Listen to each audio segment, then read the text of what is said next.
우리은행과 하나은행에 팔아 큰 논란이 되고 있는 해외 금리 연계 파생 펀드의 만기가 돌아오면서 대규모 원금 손실이 현실이 됐습니다.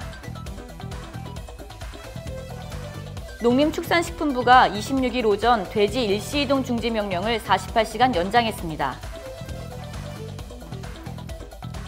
미국과 일본이 일본으로 수출되는 미국산 제품의 관세 장벽을 완화하는 새 무역 협상을 타결했습니다. 경찰이 고유정 의붓아들 사망 사건을 사실상 고씨의 범행으로 결론 내렸습니다. 자세한 소식 잠시 후 뉴스에서 전해드리겠습니다. 시청자 여러분 안녕하십니까? 신동아 방송 뉴스 김진주입니다. 우리은행과 하나은행이 팔아 큰 논란이 되고 있는 해외 금리 연계 파생결합 펀드 DLF 만기가 속속 돌아오면서 대규모 원금 손실이 현실이 됐습니다.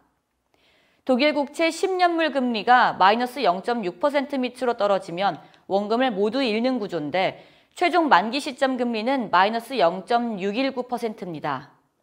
앞서 만기가 온 우리은행의 또 다른 DLF도 손실률이 모두 60%가 넘었고 첫 만기가 도래한 하나은행 DLF도 손실률이 46%에 달했습니다.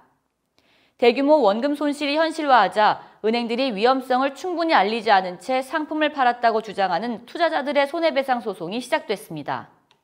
이번 사태에 대한 합동검사를 진행 중인 금융감독원은 다음 주 중간조사 결과를 발표할 예정입니다.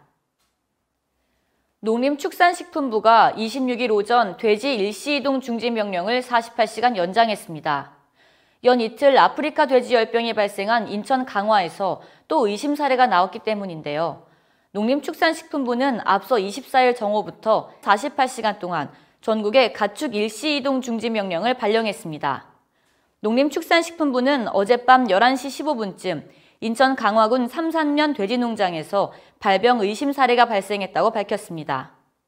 농식품부는 해당 농가에 초동 방역팀을 투입해 사람과 가축, 차량 등의 이동을 통제하고 긴급 방역 조치를 취하고 있습니다.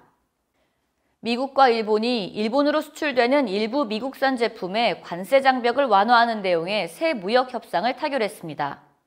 도널드 트럼프 미국 대통령과 아베 신조 일본 총리는 현지 시간 25일 유엔 총회가 열리는 뉴욕에서 정상회담을 갖고 일부 농산물과 공산품의 관세를 없애거나 낮추는 합의안에 서명했습니다.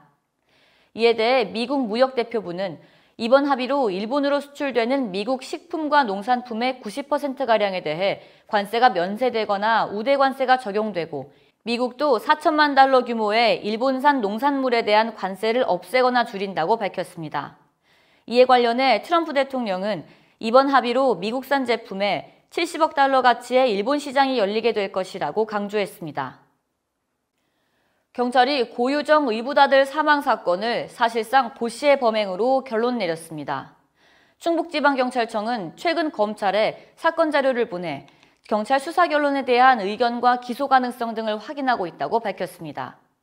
그동안 고씨와 숨진 아이의 친부 A씨를 각각 살인과 과실치사 혐의로 입건해 수사해온 경찰은 직접 증거를 확보하지 못하면서 각 분야 전문가들의 의견을 거쳐 수사 결론을 냈습니다.